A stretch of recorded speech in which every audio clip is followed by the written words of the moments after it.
Okay, we're back to PTS&Me after a 2.5 year hiatus. Yes. So we have a lot to cover as to why we took the hiatus, everything that happened on it. I say we because I'm on here talking, but I won't be on all the episodes.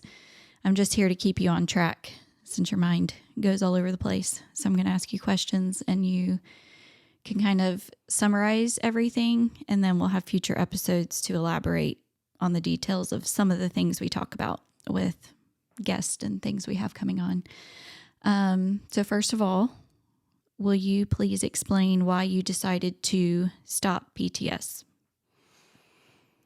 Not your real PTS, but the podcast. You're still dealing with that one. Yeah. It got to a point to where I didn't know.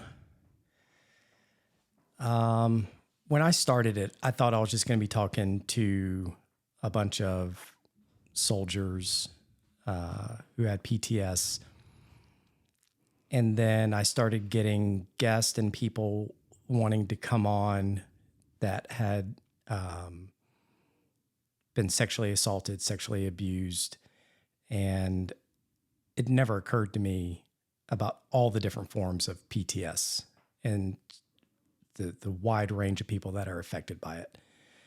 And it kind of scared me because I don't know or didn't know at the time how to talk to somebody that had been sexually assaulted as a child or as a teen or as an adult, and how to draw out the conversation because it made me feel uncomfortable. And I was unable to come to terms with that. And so I just kind of did like a panic break, is at least how it started, while I was trying to figure out everything that was going on, how I wanted to approach these topics, and what was the best and most responsible way for me to do that. And so I was taking a break. We went to a couple conferences. We met a few people that worked in that realm and had a passion about it. And so we felt like, hey, maybe God's giving you a calling to help those individuals as well. And then I had a stroke at 42. And so from there, it became more of figuring out what was going on with me. And then I realized I still had a lot of PTS issues that I needed to deal with myself before I could be any help in any capacity for anyone else. Right. So to clarify this, the timeline, you had started this podcast as you were leading up to retirement. Yes. And then a couple weeks before retirement, you had the stroke.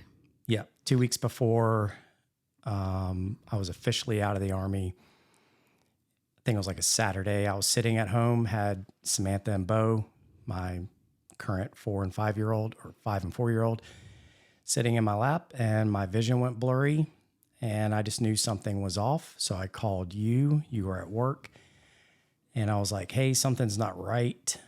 I don't feel good.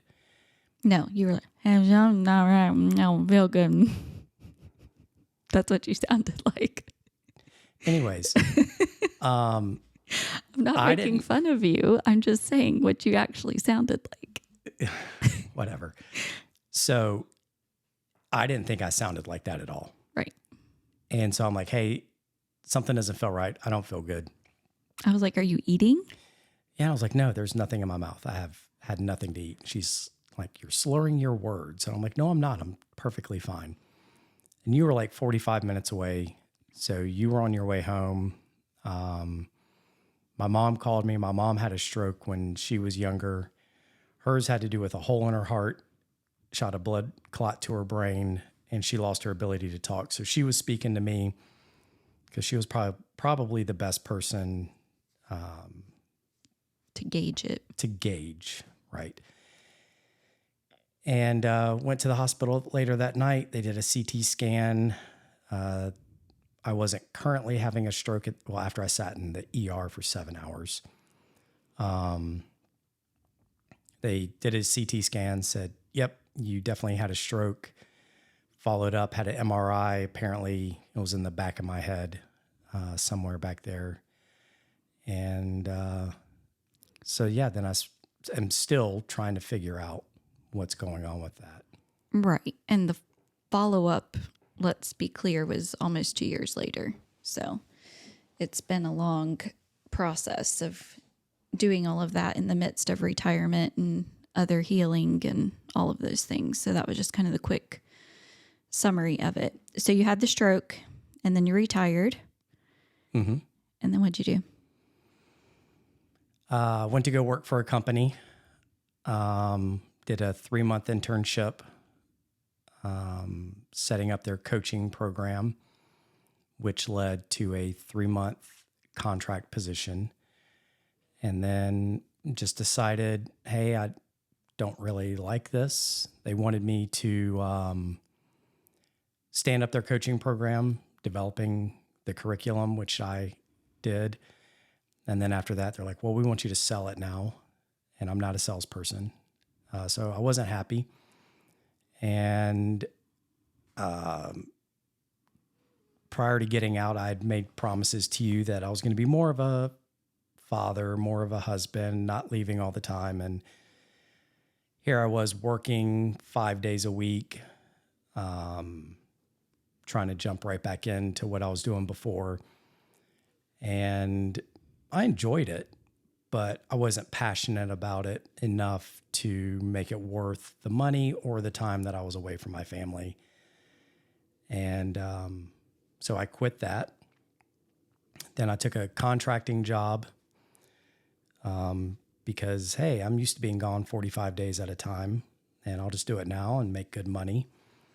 And so I did, 2 trips as a contractor, instructor. And that didn't pan out, not because of the company or because I didn't enjoy it. But again, it was refocusing on what my priorities were, which always should have been my family, but never was.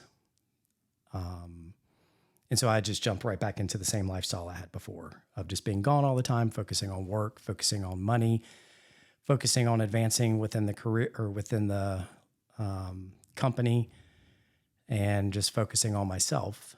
And so we had some arguments about my responsibilities and what I should be doing and how I should be doing it. And so then I left that job, took another contracting job, which I never had to leave for. But up until this point, it's been over a year, and I quit a few months ago, but that potential position never led to anything. Okay. But before you took that other contracting position, in the summer, we went on a trip to Alaska and a marriage retreat. Yep. Which was great. And through that, you really felt like you should be using your skills in some way in the ministry. Yes. And during that same time, because you had now retired, you were trying to come off your medications and you were on anxiety medicine. As you were withdrawing, we found out later, they were called brain zaps. Yes, I was on about 3 different medications at the time. I was on blood pressure medicine. I was on anxiety medicine. I don't even remember. The migraine medicine too. Migraine medicine, a bunch of different things. And when I got out, I decided, hey, I don't want to be on any meds anymore. I'm tired of the way they make me feel. I'm tired of how if I forget to take a pill, I feel really loopy and my head doesn't feel right. And so I was coming off the meds, and with anxiety, you just feel this overwhelming sense of everything's out of control. You just feel like an elephant sitting on your chest. And it's one thing that I found helped was an over-the-counter product called CBD. And so during my transition phase, so I worked with my doctor to get off my whatever the medicine was for my anxiety. I said, hey, I feel like I can manage it through diet, through exercise. None of those things were true at the time. But I said, hey, Liar. I don't want to be on meds anymore. I want to come off of it. I think I can do it. So I worked with her. She decreased my dose in half. And then we did that for like 2 months. And then we went to an every other day. And then we went to like every couple of days and then just came off of it. And that was terrible. The brain zaps, I felt like I was on a boat. Just everything felt like it was rocking. I was not making smart decisions. I almost got into a physical altercation with a biker gang in the parking lot at our business because I was running my mouth. Even though the little voice inside my head said, be quiet, I still told the guy clearly he was uneducated and could not read because he was literally parked on the sign that said no parking and that he needed to move his bike and the other 30 bikes that were there. And I just felt like at any moment it was going to go bad. But like I couldn't control my mouth, which is what got me into trouble throughout my life. And But so it was almost like you didn't care. Like it didn't even bother you. what, me running my mouth? Yeah. Like you weren't even worried about it. You're like, well, whatever. Shouldn't have run my mouth, but I did. It's like you Yeah. were very carefree about it, yet you worry about other things. Yeah. But I've been in enough fights throughout my life that I wasn't worried. Like, so move your motorcycle. You're literally parked on a word that says do not park. I know you can't read because clearly you're parked here. And I'm going, that's not smart to say, Brandon. It's like, well, it's a little too late now. So anyway, so you're taking CBD oil because you had brain zaps, which you kept thinking my phone was vibrating. You're like, Sarah, please pick up your phone. I'm like, my phone is not vibrating, but it was your brain literally vibrating. Something. Yeah. So you're taking CBD So oil. I took CBD oil. I get this job with this Christian organization. I apply for it. They have a long, intense screening process. I apparently got through it really quick. I was going to be an analyst, looking at threats all over the globe. Went up, did my in-person meeting, did very well on it, got offered a job, accepted the job, and they said, okay, well, you're going to take a drug test. I said, okay, no problem. I don't do drugs. And I got a phone call a week later saying that on the day we were moving out of our house that we sold to move to this location for this organization. Yeah. Yes. So I got offered the job. Our house was already on the market. It went under contract. We were moving out. And as the movers are moving us out, I get a phone call. Hey, you pissed hot for marijuana. You're not going to be able to come work for us. And so I went, I got 2 letters from my doctors and a letter from my therapist saying, because I talked to all of them about, hey, I want to come off my meds. I think I can manage it, which is CBD and other stuff. And they're like, yeah, I think that's a great idea. And those were not sufficient enough for them to offer me a job. Well, I take that back. They did, but they said, okay, fine. You can come work for us, but we're going to drug test you every 30 days. And if you fail one drug test, you are out. No questions asked. And I said, yeah, that doesn't really work for me because I took CBD oil this morning. And I'm going to be up there in 2 weeks. And if you drug test me within 30 days, You could still fail. I could still fail the drug test. And then I'm right back to square one. Not to mention, one of the people in the organization said, well, you just need to learn to live with it. And some days I just don't even take my family out in public. And you said, Yeah, that doesn't work for me. yeah, I don't want to live that way to where I can't go with my family out in public if I could take this natural over-the-counter medicine that's working for me. Yeah. It's Yeah, because I told him, I said, so you mean to tell me that I'm taking a legal substance that's legal in North Carolina that I can buy over the counter in any pharmacy style whatever That your doctor recommended. that my doctor recommended, but because I don't have a prescription for marijuana, I can't have the job. And he goes, that's correct. I said, which okay. medical marijuana is illegal in North Carolina. Correct. So if you would have been living in Virginia and had a prescription, then you could have gone to work there. Yes. Okay. So I told them that they had gotten too big for their britches. They have lost touch with reality and that they're not very respective to veterans that are dealing with PTS. Yes. That was my last text. Mm-hmm. And you probably red flagged forever there. Probably. Okay. So we had sold our house.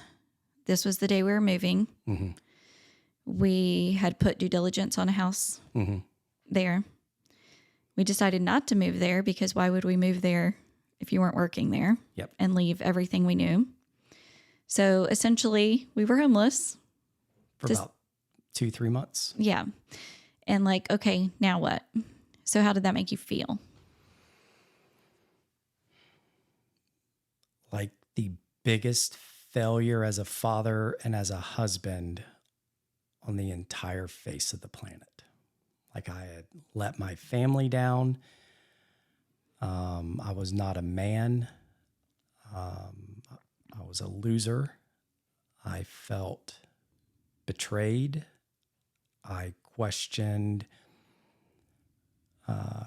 God's purpose in what was happening, which I tried not to, but deep down it was like I tried to talk the talk of like, well, I know God's got a plan. But deep down I'm going, you just hate me. And that's why this is happening. And I just felt pretty low. Yeah. And then we decided to stay where we were and bought a house. Decided to go the homesteading route because we're very passionate about that kind of stuff. Except we don't want to do it anymore, which we'll get there later. But so we bought a house, and then you got a phone call from that company you were working for that wanted to do another trip the week we moved in. Yep. And your wife said, nope.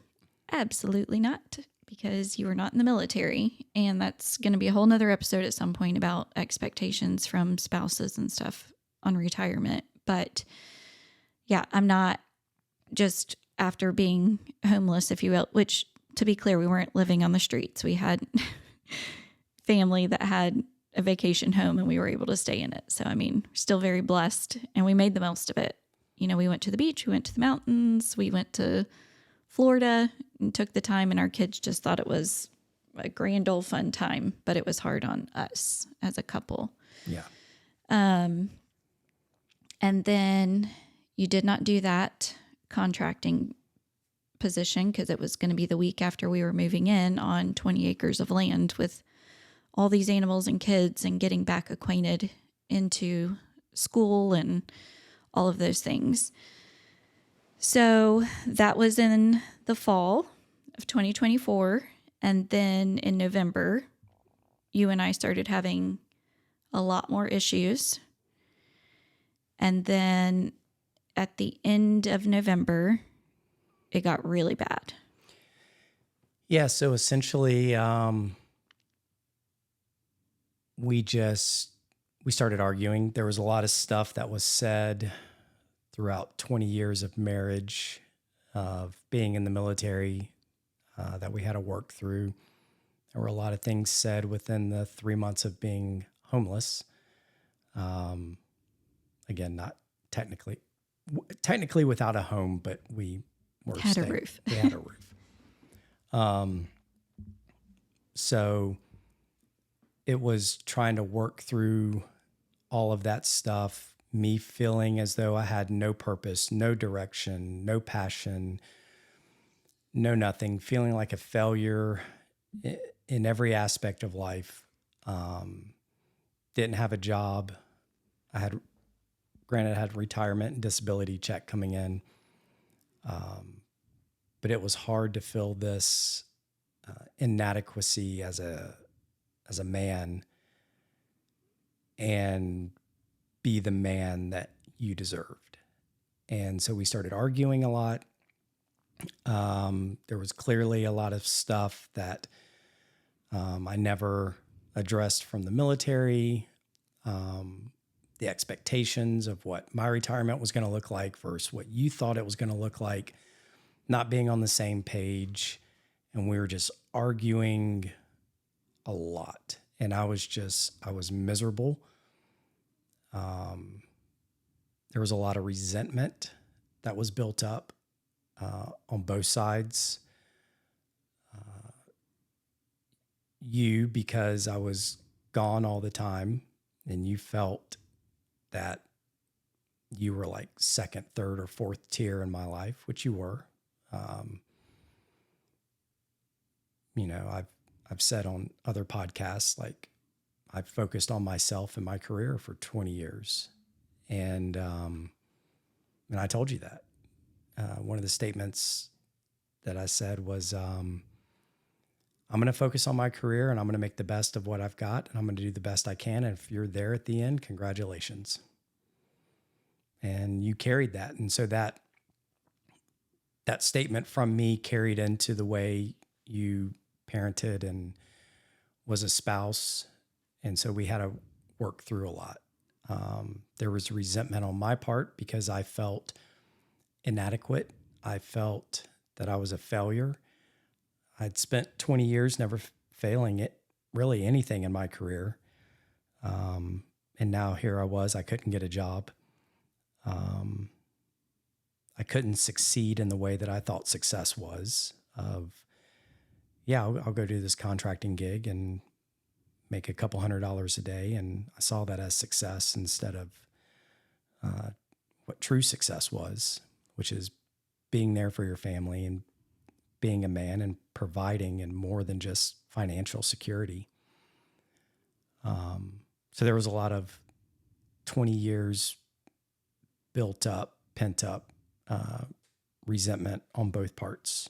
And so it was November, and you said, go get help,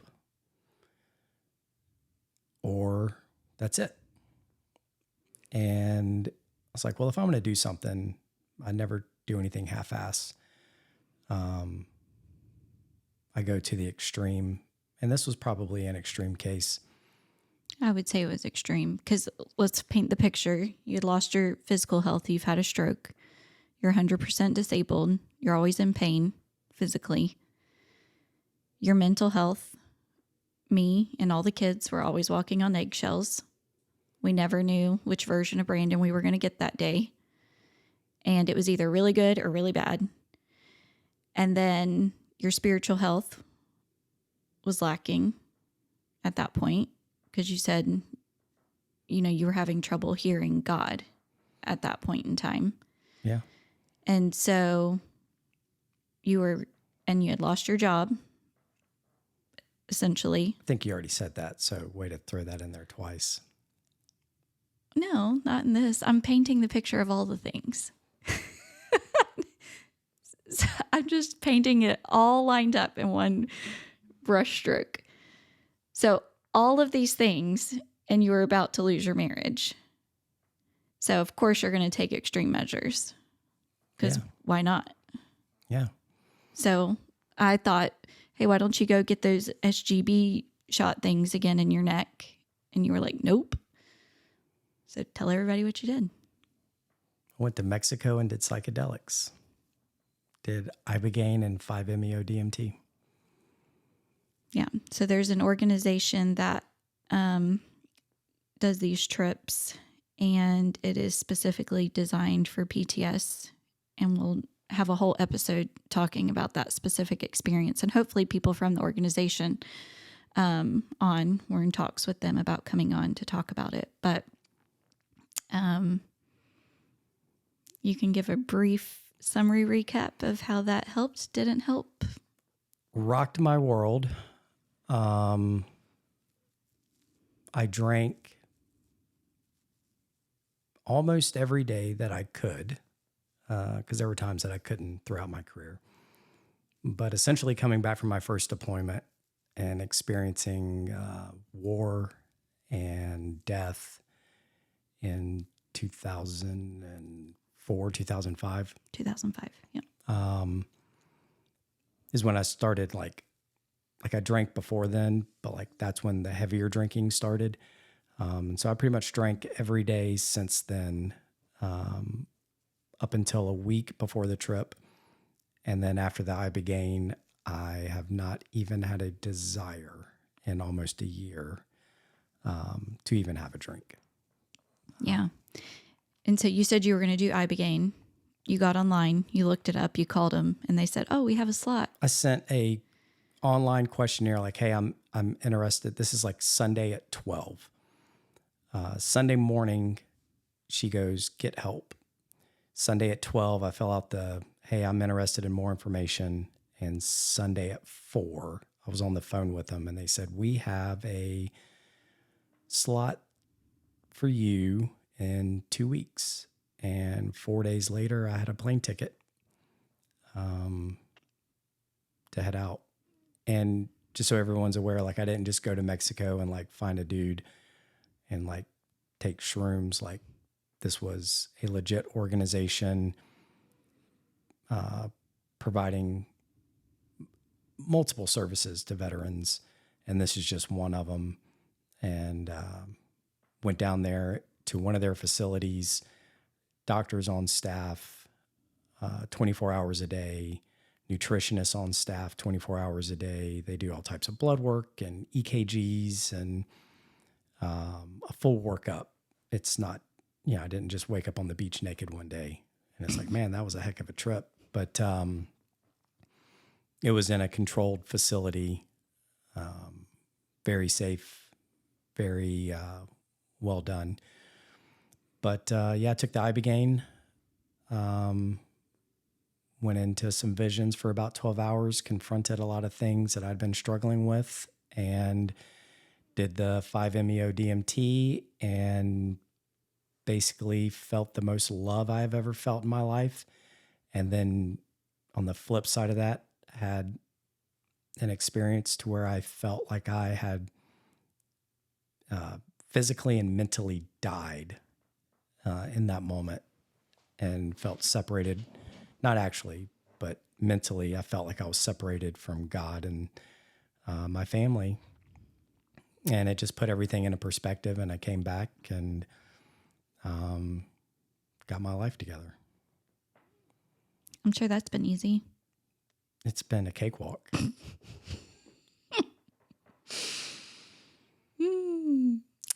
So essentially what they say with any type of treatment, it's kind of like an onion, right? They say that with any type of kids treatment, any type of medication, anything, that it unravels and opens up stuff that you have to address.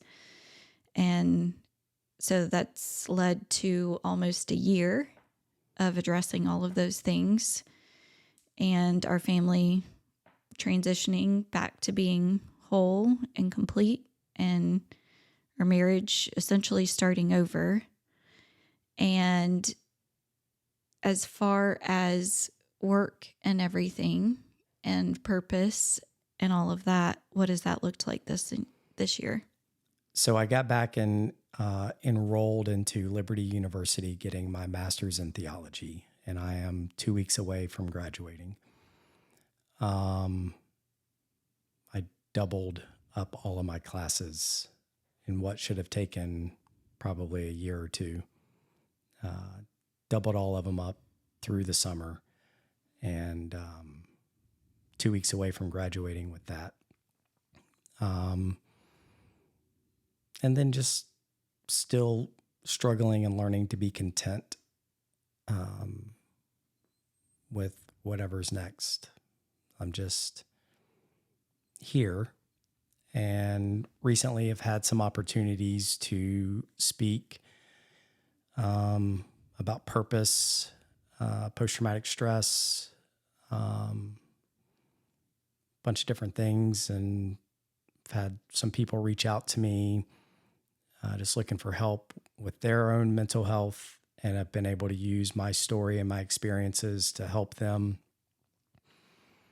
And so then I figured, hey, maybe we should give this another shot and pick up where we left off and continue to help people. With everything that you've been through since then, and things like suicidal ideations, all the treatments, all the physical, mental issues, do you feel like you have a better understanding to where you know and can handle more of the PTS stories and more clarification on explaining it to people so that they can better understand it? Yeah, because I was fortunate enough to come through it on the other side. I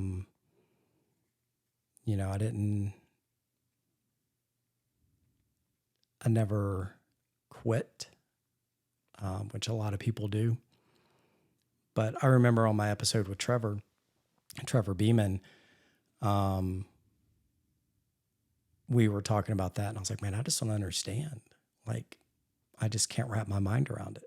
Around suicide? Around suicide. And it's like, I get it now. Like, you do get to a point where you feel like your only option is to remove yourself from the equation, and that if you do that, that everyone else will be better off. And I mean, there was a time like I left the house and I didn't know if I was coming back home. And like, I just remember I just stopped in a parking lot, and like the whole drive was just a blur. And like, I don't know if brave enough to like turn my steering wheel into a tree or into a ditch or into another car is the right description. But it was just like, God, just kill me. Because everyone in my life will be better off without me in it. My kids will do better. My wife will be better. Like, I am such a drain on my family that I don't have the balls to do it. Why do you think the shift, or maybe you've never even thought about this, so I'm putting you on the spot, but the shift before psychedelics and the healing shortly after that was you felt like God was killing you. And then after that experience, it was almost like you were asking him. I remember in November-ish timeframe, October, November 2024, I had such a tightness in my chest all the time that I looked at you and I said, I feel like I'm literally being crushed and killed. And I think it came with all the guilt and shame that I was carrying with everything from 20 years of choosing myself and not living a good life. I was carrying all of that, and I felt like I was carrying it. And I think it was festering inside of me and literally killing me. And I say literally, I mean literally killing me. And I think afterwards of months of going to therapy, couples therapy, talking through everything, it was more of, now I'm carrying the shame of just not being good enough. So it was like, before I was carrying everything and it was just killing me. And then afterwards it was like, now I'm not good enough to be here. I'm not deserving of everything that I have. I don't deserve to have this amazing wife. I don't deserve to have these 5 beautiful kids. I don't deserve to have the life that I've been given. And I'm ruining it for them. And it took getting through that, speaking to people much smarter than me,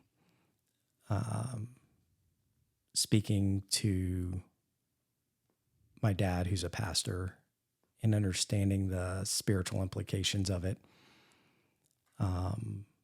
deepening my faith with God, going through the online course through Liberty. It really helped build my faith. But at the end of it, I'd say the biggest revelation that got me through all of it was the power of forgiveness and being willing to be forgiven and learning how to forgive myself for everything. And then realizing just the spiritual battle that's going all around us all the time, and like the fight to like destroy things that are good. Right. And we've talked about this a million times. I would say something and I'm like, what happens to it from the time it leaves my mouth to enters your ear to where it like completely changes? It's like something's like messing with it and flipping it around and twisting it before it goes in your ear. Well, I don't even necessarily mean that it's happening in the air in between your mouth and my ears, but I think it's just the way that I hear things and how you view yourself. You interpret things. So you may say something like, I'm disappointed in you. And I go, so you hate me? You're like, that's not what I said. It's like, but that's what I heard. You hate me. You're like, nope, I don't hate you. I love you. I'm just disappointed. And it's like, okay, well, to me, you hate me then. And so I'm telling myself that you hate me. And that's what I'm building all of my corresponding thoughts around. So anything else that you say from that moment forward is based off of, well, you hate me. That's why you're saying that. Or that's why you're doing that, because you hate me. And you hate me because you deserve to hate me. Like, I was not a good husband. I told you to worry about yourself. And if you're here at the end of our marriage, congratulations. I'll high five you and we'll move on. And same thing with the kids. Like, my expectation is they hate me. Why? Because I was never here for them. I was never around. I was not the father that they deserved. So I base my thoughts on how they act around, well, it's because they hate me. It's not because they're teenagers and young adults that are doing teenage and young adult things. I take it personal because you wouldn't do that if you loved me. So therefore you hate me. And you hate me because I was not here for you. It's like I joked at my retirement ceremony. I was like, Josie and Ethan, or I said, thank you for everybody that came. Mom and Dad, thank you. Sarah, thank you for being here and sticking with me. Josie and Ethan, we'll figure this out in therapy. And the littles, well, hey, we'll have a good relationship, I guess.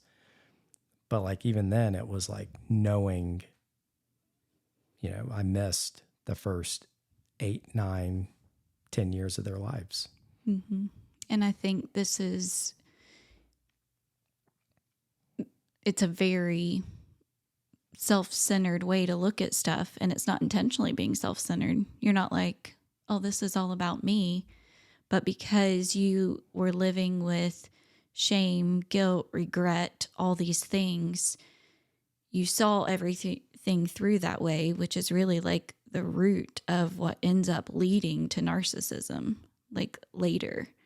And people that don't address it, and thank God that you did,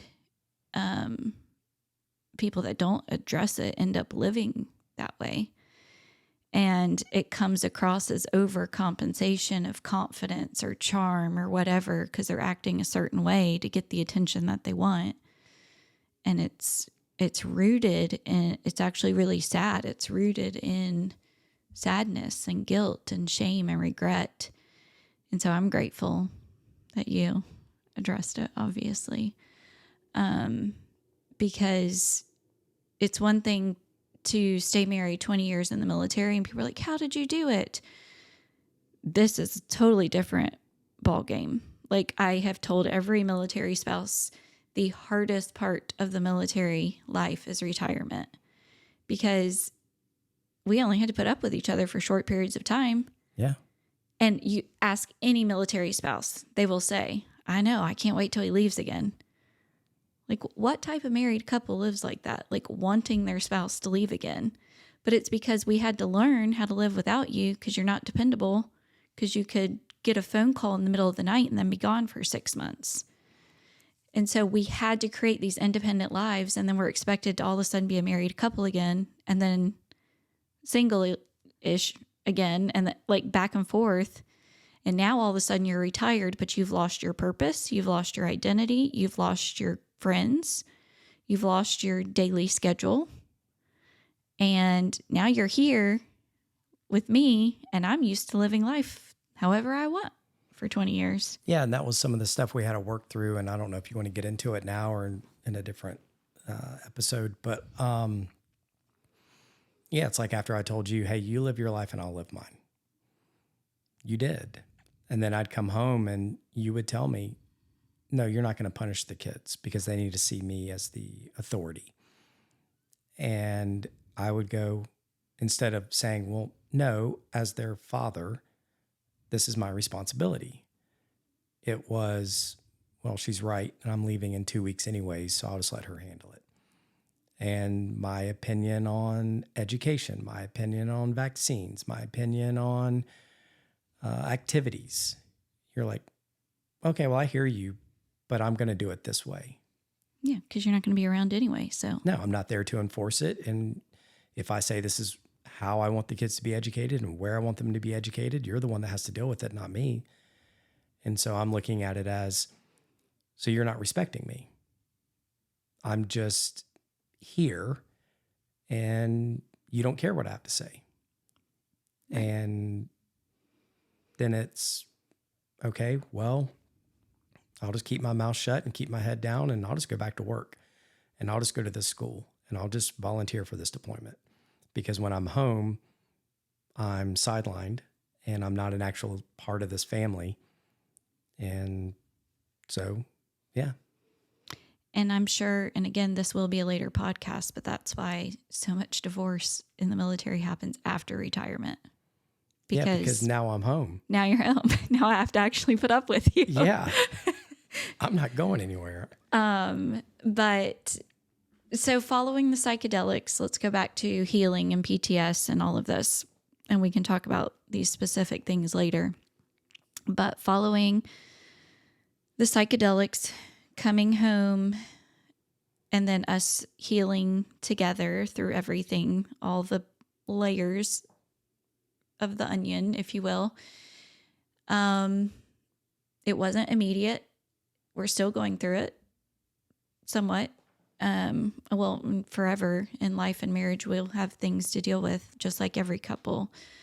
But we've overcome a lot. And as you mentioned, you're not drinking anymore.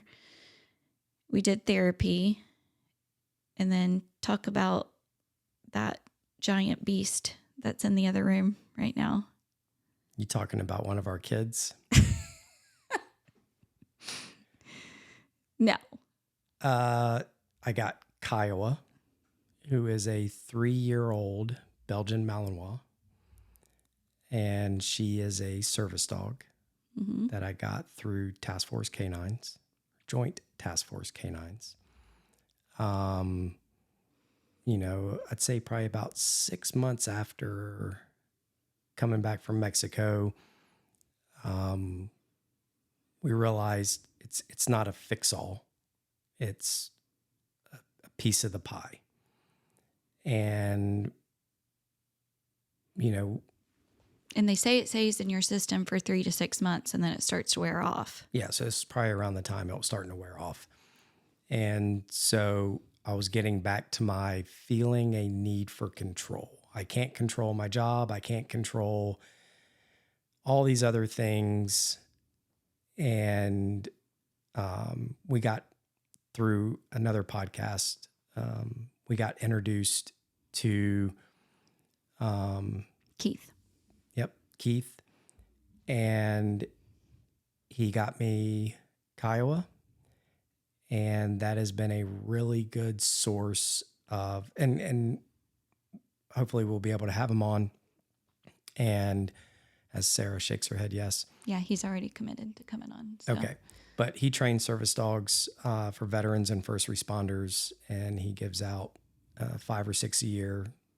And it's all for post-traumatic stress. And it's really about having a private in your life that you can control. So I can not abuse her, but my frustration is focused on her through training her and having a sense of control rather than trying to feel like I need to control my family, which is chaos. At times, having 7 people live here occasionally. And so through her training of, she goes with me everywhere. She stays on lead, and I feed her, I bathe her, I brush her, I do all of her training, and I direct all my nervous energy and focus towards her. And she's cortisol trained, and she can tell when my anxiety starts to peak, and she comes up and forces me to pet her, whether I want her to or not. Crawls all the way up in your lap. Yep, we have cuddle time. And, but yeah, I mean, there's times we'll go to, we recently went to a Halloween festival at my parents' church, and I get anxiety around large crowds because it's something I can't control. And through my time in the military, that makes me really nervous and anxious.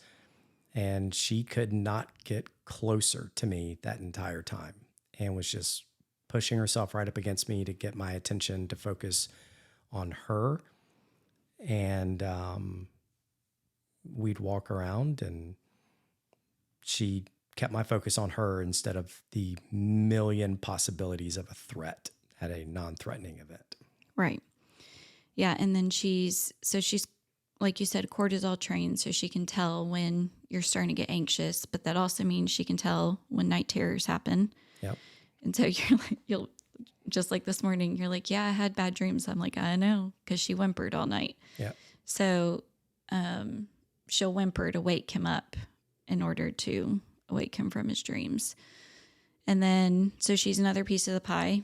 And then working with a nutritionist, and you did all of those tests of... I did a full body workup. A full thing to figure out everything. And now you're like old geezer with all your supplements on the counter. I'll take supplements all day long. I'm just not going to take a handful of pills if I don't have to. But they were able to look at all of my different levels and say, well, this protein is high, this protein is low. And this is the reason, this is what's causing anxiety. You're low in this, which is attributed towards depression. You're low in this, which is attributed to low energy. Your protein levels are low, which means you have lower energy and all these different things. I don't know. I just take like 7 different supplements in the morning, protein shakes in the morning with all types of stuff in it. And I can tell a huge difference in my attitude and in my mood when I take it and when I don't take it. And so that's been another piece that has been really helpful and beneficial. Yeah. So since it's been a whole approach of every aspect of who you are as a person, you had to approach every aspect, spiritual, physical, mental, all of it. Yeah. So. And my face goes numb. Yeah. from time to time. And your vision still goes blurry, which Yeah. is a result of the stroke. But I think with Kiowa, that's helping because she lets you know before a lot of times Yeah. that happens, and she can sense those things. She can even sense it in our family members because Josie had that kidney stone once, and she like crawled up and was rubbing her stomach. Like she can sense where pain is and notify you beforehand. So hopefully, Is that why Kiowa licks my face? She knows it's in my head. it's like this thing's really messed up. We're gonna work on this.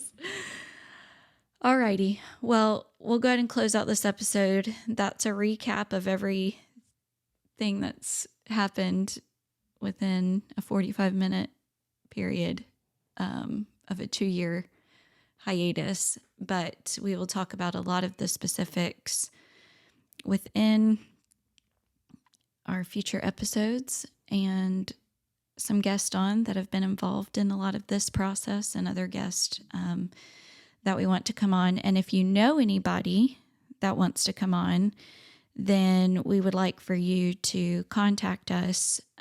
If you have someone that has a story or helpful resources for veterans with PTS or healing or anything along the lines that we've talked about today, then just have them reach out to us and send an email, and we'll see who all we can have on and hopefully use this podcast to help some people. We don't have the answers, but we can let people know that they're not alone. The soldiers and spouses. So Yeah, and that was one of the biggest reasons for starting it back up is just it's therapeutic to talk about things and know you're not alone. I've listened to a lot of podcasts where like I'll reach out to the guest afterwards and be like, man, when you said that, like I felt that and I'm going through the exact same thing. And so it's just helpful if you're going through PTS and you have it, that you're not alone. And I know you feel like you are the only one going through what you're going through, but I promise you that you're not. And that's the reason we wanted to get this going again, was just to help people be heard and to have, even if, you don't want to come on, just listening and knowing that you're not alone.